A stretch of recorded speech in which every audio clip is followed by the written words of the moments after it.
Salut à tous, on se retrouve aujourd'hui pour parler du FC Barcelone en ce lundi 5 juin et on commence bien sûr avec le dernier match du Barça, dernier match officiel du Barça cette saison. Donc c'était un match du côté du Celta Vigo et c'est une défaite du Barça pour finir cette saison. C'est que le Barça, depuis qu'ils ont acquis ce titre de champion d'Espagne obtenu du côté du voisin l'espagnol Barcelone, c'est la roue libre, vraiment.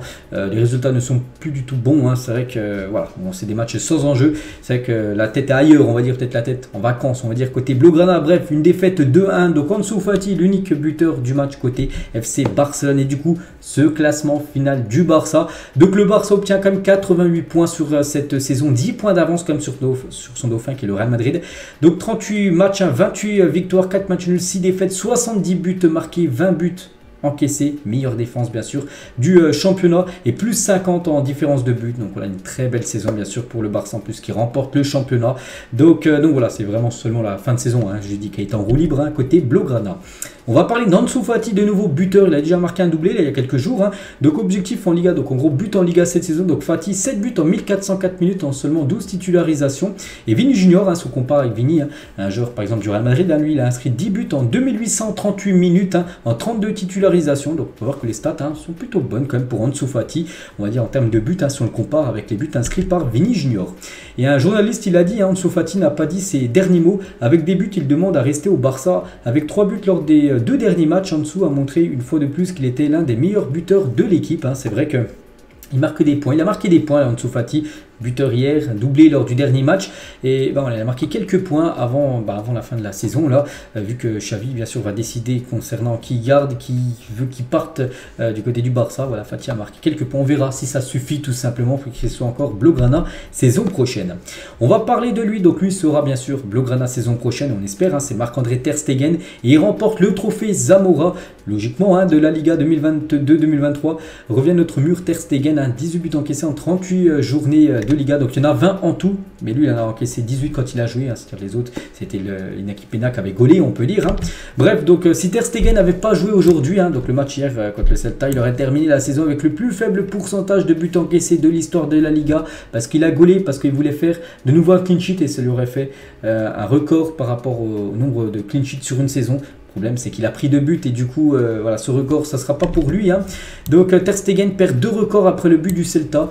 Le moins de buts encaissés en une saison de championnat, le plus grand nombre de clean sheets en une seule saison de championnat. C'est vrai qu'il n'aurait pas gaulé ce match hier, il aurait pu avoir des gros records à son effigie. Il a voulu gauler pour aussi apporter un autre record en termes de clean sheet, on va dire, sur une saison. Mais du coup, il a pris même 2 buts. Donc du coup, le clean sheet n'a pas dû être... n'a pas été comptabilisé, on peut dire, donc dommage bien sûr. Donc du coup il partage le record avec 26 clean sheets, c'est vrai qu'il voulait être seul avec 27 clean sheets sur une saison de Liga. On va parler de Pichichi de la Liga, donc le Pichichi de la Liga bien sûr, le meilleur buteur c'est lui, c'est Robert Lewandowski, donc avec, c'est combien c'est marqué, je crois que c'est 23 buts inscrits par Robert Lewandowski. Donc Lewandowski est le premier joueur à remporter le trophée Pichichi sans marquer un seul penalty. C'est vrai que le Barça cette saison, il n'a pas marqué, c'est simple, aucun joueur a marqué parce qu'aucun but n'a été inscrit sur penalty, c'est fou. Donc il remporte ce prix, le dernier en date, ça a été Dani Guizza qui avait remporté le prix Pichichi, donc le meilleur buteur de la Liga sans marquer de penalty. Donc chose faite par Robert Lewandowski, c'est vrai que le Barça est la seule équipe de la Liga à ne pas avoir marqué de penalty cette saison. C'est fou, Bon, ils ont quand même marqué 70 buts cette saison, mais tous dans le jeu. Et aucun, on va dire, sur penalty. Bon, il est peut-être sur coup franc, tout ça, corner, mais voilà, aucun, on va dire, inscrit sur penalty. C'est fou. Les meilleurs buteurs du Barça cette saison, donc Lewandowski, je dis 23. Donc Rafinha, il finit à 7 buts en Liga. Ansu Fati, je dis, il a marqué pas mal de buts, 7, dont 3 là sur les 2 derniers matchs. Pedri a marqué 6, Dembélé 5, après on peut voir tout le reste, ou même Baldé, ou même Koundé, ils ont marqué 1 cette saison, les 2 défenseurs. Franck Kessié qui apporte beaucoup plus offensivement que Ferran Torres, d'après Benjamin da Silva, donc c'est un commentateur de beIN Sport sur le match du Barça. Hier, je n'ai pas pu voir le match du FC Barcelone, je ne sais pas trop ce que ça a donné, mais bon voilà, on peut voir que Ferran Torres, je crois, pas qu'il a fait un gros match, parce que s'il dit que le commentateur que Franck Kessie a plus apporté que Ferran Torres, hein, ça devait être un match compliqué hein, pour Ferran. Hein. Ça a dû être un match aussi compliqué pour lui, parce que c'est, comment dire, Eric Garcia, il y a un journaliste, hein, Ravi Miguel, il a dit hein, deux choses sont claires pour moi, Sergio Roberto ne peut pas être un arrière droit, et Eric Garcia n'est pas bon comme pivot, parce que Eric Garcia a été utilisé à la place de Busquets, hein, qui n'a pas joué ce match hier, et du coup il n'a pas été bon, Eric Garcia. Et la même chose pour Sergio Roberto, qui a commencé défenseur droit. Équipe ayant conservé avec succès leur titre de la Liga depuis 1990, en gros ça veut dire coup double, hein, c'est-à-dire que tu gagnes le championnat, tu le regagnes une autre année d'après, donc en gros 2 ans d'affilée. Donc le Barça a réussi à le faire 9 fois quand même, de garder son titre de Liga, ce sera l'objectif la saison prochaine. Et le Real Madrid, si on compare avec le Real, une fois, hein, c'était en 2008, donc voilà, le Barça les gars serait bien de conserver on va dire ce titre de Liga saison prochaine. Une aide d'honneur pour le champion d'Espagne, le Celta Vigo, bon, combattu le FC Barcelone, mais ils ont fait une aide d'honneur en tout début de match bien sûr, hein, par rapport aux champions bien sûr, les Blaugrana. Donc eux se maintiennent, voilà, le Celta, c'est que c'est un match important, c'est que le Barça pour ça ils étaient en roulis, parce que ça avait déjà qu'ils étaient champions, alors que le Celta devait absolument s'imposer pour être sûr de rester du côté de la Liga, et ils ont gagné leur match à cette équipe du Celta Vigo. Xavi les gars, quelques déclarations en conférence de presse à la fin du match, hein, l'étape définitive pour être compétitif et de bien se renforcer, hein, maintenant il va beaucoup parler mercato, hein. Marcos Alonso a besoin de continuité dans la position d'arrière gauche. Pour moi Marcos c'est une garantie et il a ma confiance absolue. Ce qui veut dire que Marcos Alonso pourrait rester au club, hein, parce que Xavi a beaucoup de confiance en lui. Je ne sais pas si c'était le dernier match pour certains joueurs, nous allons essayer de manœuvrer, mais pour le moment nous sommes en stand-by, hein. Cette semaine sera clé pour la planification, donc là lundi, mardi, mercredi, là vraiment Xavi va être avec Alimani, il va être avec Laporta, ils vont vraiment faire le bilan sur tous les joueurs, ils vont regarder tous les joueurs, est-ce que lui il faut le garder, est-ce que lui il faut qu'il quitte le club, voilà, donc vraiment fin de semaine, là on connaîtra vraiment, ce sera quoi l'équipe, hein, grosso modo l'équipe saison prochaine, hein. En dessous, non transférable, il a dit je suis content de lui, sa saison était bonne comme celle de tout le monde, hein. Tout le monde a contribué, en dessous a parfois été décisif, c'est une question de planification, voilà, donc il sait pas, il verra là dans la semaine s'il va le conserver ou non, hein.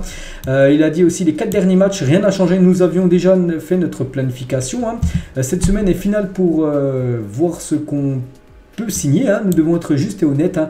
Nous devons nous renforcer pour être compétitifs au niveau européen, parce qu'il parle bien sûr de la Ligue des Champions saison prochaine. Et c'est vrai qu'il le sait, il manque, hein. Peut-être en Liga ça passe, mais en Coupe d'Europe on sait que c'est compliqué. Le Barça il doit renforcer pas mal de secteurs, on peut dire, de l'équipe, hein, pour être meilleur en LDC. Et il parle aussi de la saison de Gabri Veiga, tiens, qui a marqué un doublé contre le Barça hier, hein. Je tiens à vous féliciter pour votre bon travail, c'est un grand footballeur, et le Barça intéressé, hein, par ce jeune joueur de 20 ans, hein, ce Gabri Veiga qui a fait beaucoup de mal hier au FC Barcelone. Concernant le dernier match du Barça, parce que le Barça rejoue demain les gars, c'est un match, souvenez-vous j'avais déjà parlé depuis un mois, un match amical organisé du côté de Vissel Kobe au Japon, et on peut voir le groupe convoqué, voilà tous les joueurs les gars qui iront, qui sont déjà partis là du côté du Japon en avion pour disputer cette rencontre, hein. Donc destination Japon, donc voilà, collation en vol, donc je crois que même ils sont déjà arrivés, hein, du côté du Japon, les joueurs du FC Barcelone, c'est demain les gars, demain mardi, hein, cette rencontre, hein. Et concernant Iniesta qui jouera lui son dernier match, hein, du côté de cette équipe de Vissel Kobe. Donc Vissel Kobe n'a pas permis à Andrés Iniesta de jouer une demi pour Barcelone lors du match amical, parce qu'on avait entendu les gars que Vissel Kobe, Iniesta aurait pu jouer une mi-temps avec Vissel Kobe, l'autre mi-temps avec le Barça, et du coup son club refuse. En gros il jouera certainement tout le match en gros avec son équipe de Vissel Kobe. Et toujours sur ce match demain, donc Julián Araujo devrait faire ses débuts au Barça contre Vissel Kobe au Japon. Voilà, il devrait peut-être être utilisé en tant que défenseur droit, parce que Xavi pourrait peut-être le mettre au poste de latéral droit la saison prochaine. C'est pour ça que demain c'est un match parfait, un match amical pour le tester. On va parler du Barça féminin, parce que c'était pas hier, c'était plutôt avant-hier, c'était samedi après-midi. Elles jouaient la finale de la Ligue des Champions, elles ont assuré les filles, elles ont fait une sacrée remontada, elles perdaient 2-0, parce que regardez, il y a 2-0 pour l'équipe de Wolfsburg, et elles ont gagné le match 3-2, incroyable, hein. Elles ont marqué coup sur coup, 48e, 50e, donc voilà, 2 minutes, elles sont égalisées très rapidement, puis après Rolfo à la 71e minute, donc sacrée remontada, surtout en finale quand même de Ligue des Champions. Donc félicitations aux reines d'Europe, hein, bien sûr, hein, cette équipe fille, hein, qui avait perdu la saison dernière la finale de la Ligue des Champions, c'était contre Lyon, mais cette fois-ci c'est la bonne, hein, pour le Barça qui remporte tout simplement sa deuxième Ligue des Champions féminine. Il y a 3 ans, il y a 2 ans il l'a remporté, l'année dernière ils l'ont perdu, et cette année il la regagne, donc félicitations à elle, hein. Donc l'équipe féminine du Barça a remporté 9 trophées lors des 3 dernières saisons, voilà, donc 2 Ligue des Champions, 3 Ligas, 2 Coupes d'Espagne et 2 Super Coupes d'Espagne, donc voilà, vraiment c'est les meilleurs, hein, cette équipe des Jeux, hein, du Barça, hein. Joueuse du match, hein. Donc c'est Patricia Guiraro, hein, qui a reçu le trophée de la meilleure joueuse de la partie. On peut voir aussi la buteuse finale à Rolfo avec le trophée. C'est elle qui a marqué le but gagnant, le but du 3-2, celle qui a marqué. Puis il y a une photo d'elle avec le trophée de la Ligue des Champions féminine. Et ça fait la une, bien sûr, hein, des journaux Mundo Deportivo, Rennes, hein, bien sûr, ou même Rennes d'Europe, hein, en une du journal As aujourd'hui. Et voilà, une photo pour finir avec les filles, bien sûr, dans le vestiaire. On va parler aussi de l'équipe B, les gars. Il y a que des bons résultats, à part peut-être l'équipe première masculine, hein, qui s'est inclinée 2-1, mais sinon on va parler des filles, elles ont gagné, et aussi le Barça Athlétique des hommes.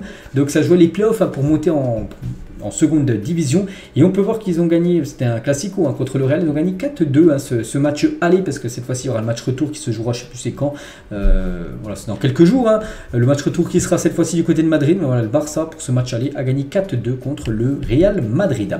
On va parler de Messi. Donc Messi ce week-end, c'était même avant-hier, il a joué son dernier match du côté du Paris Saint-Germain, et vous savez qu'on annonce beaucoup Messi, peut-être un retour du côté du Barça. Donc il quitte le terrain après son dernier match pour le PSG. Il a l'air très heureux, hein. Ouais, on peut voir qu'il a... Bon, tirait pas la mine, hein. Pourtant c'était son dernier match, hein. Il a été de nouveau sifflé, hein, Léo Messi, hein. Et Neymar, les gars, sur Instagram, hein. Donc frère, cela n'a pas fonctionné comme nous le pensions, mais nous avons tout essayé. Ce fut un plaisir de partager 2 années de plus avec toi, en gros. Bonne chance dans votre nouvelle étape et que vous puissiez être heureux, hein. Je t'aime. Voilà, le beau message, hein, de Neymar par rapport bien sûr au départ de Léo Messi, hein, du côté du PSG. Et le PSG a perdu plus de 700 000 abonnés sur Instagram depuis l'annonce officielle du départ de Léo Messi, parce qu'il y a beaucoup de supporters, surtout de Messi, qui s'est abonné au PSG parce que Messi joue au PSG. Puis il y en a plein, bien sûr, qui se sont désabonnés ces dernières heures. Et Javier Tebas, les gars, par rapport au futur maintenant de Messi, vu que voilà, c'est officiel, il n'appartient plus au PSG, enfin il appartient encore 25 jours au PSG jusqu'à la fin de son contrat, mais après c'est fini pour lui. Le retour de Messi, c'est une question à poser à Barcelone, pas à moi. Donc lui, il a dit que c'est au Barça, bien sûr, hein, maintenant, de passer à l'étape, on va dire, finale, hein, pour le recrutement de Messi. Et Laporta, il a dit: Messi, est-ce que c'est difficile? C'est un journaliste qui lui a dit ça, enfin quelqu'un qui était à côté, ouais, qui signait des autographes. Il a dit: tu verras si c'est difficile, en gros. Voilà, il est optimiste, en gros, Laporta, par rapport au retour de Messi. Et Gérard Romero, il a dit: je continue d'avoir beaucoup de versions sur la table. L'Arabie Saoudite est déjà là parce qu'ils ont déjà fait une offre de 400 millions d'euros en une année, hein, pour Messi, hein. L'Inter Miami pousse, hein, le Barça continue de dire qu'il est là, que les joueurs n'ont pas encore décidé et qu'ils ont de l'espoir, hein. Donc voilà, concernant Messi, c'est vrai qu'il a pas mal de propositions, hein. Et c'est vrai que l'équipe de Al Hilal, hein, espère officialiser la venue de Léo Messi la semaine prochaine, hein.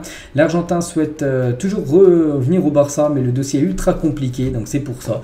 Là, vraiment, les prochains jours là, vont être vraiment décisifs pour voir si c'est faisable ou non le retour de Messi du côté de Barcelone. Et on finit, les gars, cet épisode aujourd'hui avec Zlatan. Il ne joue plus du côté du Barça, mais ça reste un joueur qui a passé du côté du Barça. Hier, on a appris qu'il mettait un terme à sa carrière, il raccrochait les crampons, en gros, il annonce qu'il prend sa retraite. On lui souhaite une bonne chance, hein, dans la suite de sa carrière, Zlatan, l'ancien joueur du Barça. Donc voilà, les gars, ce qu'il y a à dire aujourd'hui. J'espère que ça vous a plu. On se retrouve bien évidemment demain pour le prochain numéro. Bon lundi à vous et à demain.